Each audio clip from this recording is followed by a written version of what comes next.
All right. His son's going to start crying in 5 minutes, so we have to end this interview. So let's do it real fast. Okay. Phyllis, what is your earliest memory? My earliest memory is when I would have probably been like 2, I suppose, when my grandpa and grandma came from South Dakota.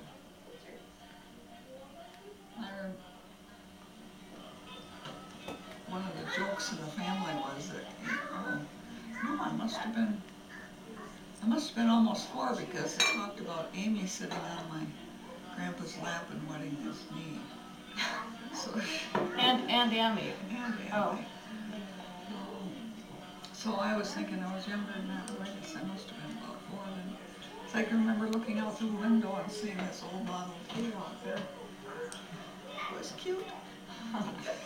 You liked cars even in those days. Mm-hmm. Yeah. Just the old Model Ts. What else do you remember about your grandparents from South Dakota? That's about it, because we never saw them again then. Not ever? Mm-mm. This was your dad or your mom's mom? My dad's folks from South Dakota.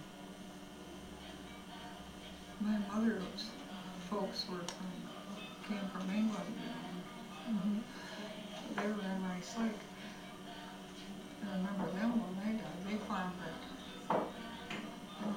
It's on Northwest Extended, I think they call it something else now, but you know, it's where all those apartment houses have been built up there. Mm-hmm. That was part of their farm. How long ago was that?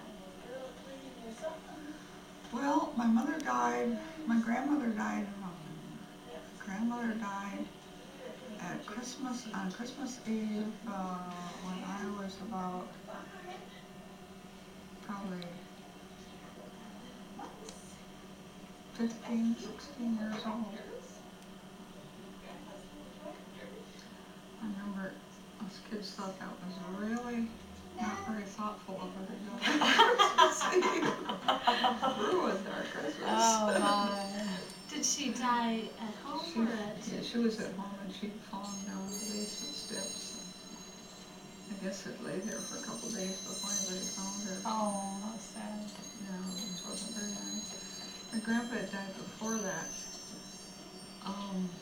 I guess he died, I thought he had died, he had Jersey cows and he once had a Jersey bull. And the Jersey bull was pretty wild. And I think he had gotten hurt by the Jersey bull. But my cousin just told me last year when we were over there for Christmas that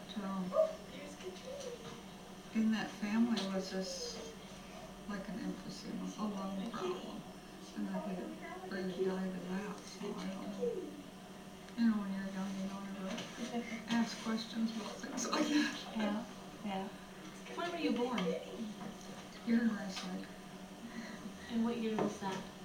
1926, in August of 1926, and then my dad lost his arm about 2 weeks after I was born. That he had his arm cut off, and he was working in a box factory in Rice Lake, but it wasn't Burnett's, it was another one at that time. So then they bought, I'm thinking, you know, when you're looking back, I think maybe they must have gotten some sort of a settlement, and then they bought a farm, thinking that farming was something he could do without the right arm. Well, I suppose because my mother said she could milk cows. So then they milked cows, and I think she milked cows till she was 82, 83 years old. Better than I'm gonna do. Were they still milking when they lived in Dallas? I mean, when we still were. had cows at Dallas, yeah. Really? After Grandpa went in the rest home? After Grandpa went in the rest home, Grandma still milked the cows yet for another year or so. I don't remember that at all, really. Yeah. Wow. How long were you in Rice Lake then after you were born? You moved quite a bit for a while, didn't you? Well, then they bought this farm out west of Rice Lake on the River Road, and I was in first grade out there, and then they lost the farm in the Depression, like so many people did. And after that, then we moved every 2 years to rented farms, and then at that time, of course, farms were beginning to sell again, so then the farm would sell, then you'd have to move to another one, then that one would sell, and then move to another one, so got to move around a lot and read lots of books in the libraries. I remember you telling about living in the Blue Hills, up in the Blue Hills, and you playing back there, and never worried about being lost. That was, those 2 years I said were the greatest years of my life until we went up to Birchwood for 3 years. But that was fun up there in the Blue Hills because I was out wandering around. I mean, all these things that Bruce Ward talks about. Like, he was just telling me they didn't discover this stuff till like 87, I think he said. I said, Bruce, I knew all that stuff was there way back in 1940. Discover what stuff in 87? 42. What? All the things up in the Blue Hills, you know, that were when the glacier went through and Yeah. left.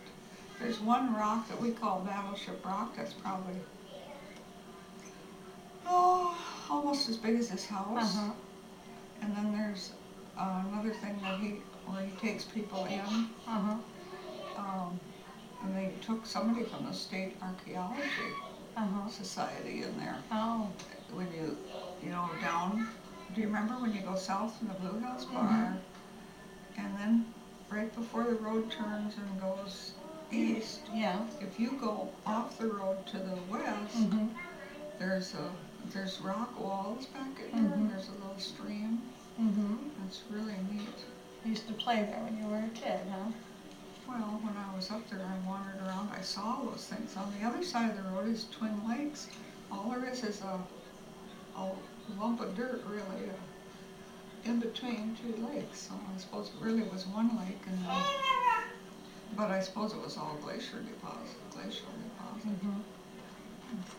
When you talked about being in first grade on the River Road and went to school, do you remember what school that was? I think it's called Whittier.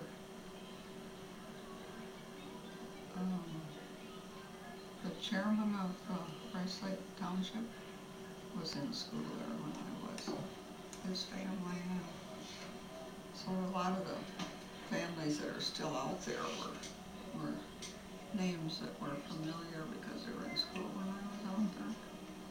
Was it a one-room schoolhouse type? Oh, of course. That's one-room schools all the way till went to high school in Cameron in the first 2 years. And then I came, the first year we lived down there and I walked into school. The second year my folks had moved up to the Blue Hills and then they rented a room for me in Cameron and I lived in Cameron and went to school there to finish the second year of high school. And then, by then they had moved over here on Hokie West property now. And from there I walked into school for the junior and senior year of high school. How many children were in your family?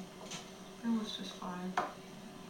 Mac and Bob and Jim were younger than me, so 2 older and 2 younger. So you were smack dab in the middle. Yeah. What memories do you have of being the middle child? I'm sure you had hand-me-downs and such not. Of course, everybody did in those days, but... I don't think anything of it. We had 2 outfits, and then Amy and I had 4 because we were the same size, so we could share. So that worked out pretty good. Who's Dad over there? Do you recall where you lived the Christmas Eve when you mentioned your grandmother dying? Do you remember where you lived at that time? Yeah, we were over here already Oh, I see. on this place here at Rice Lake. And after you went to high school, then what? You went to college? No, when I was a senior in high school, the war was on already, and the FBI came around to the schools recruiting people to go out to work at the FBI, for the FBI in Washington, D.C.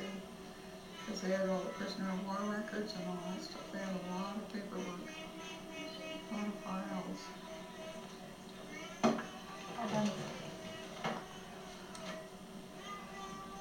Kevin.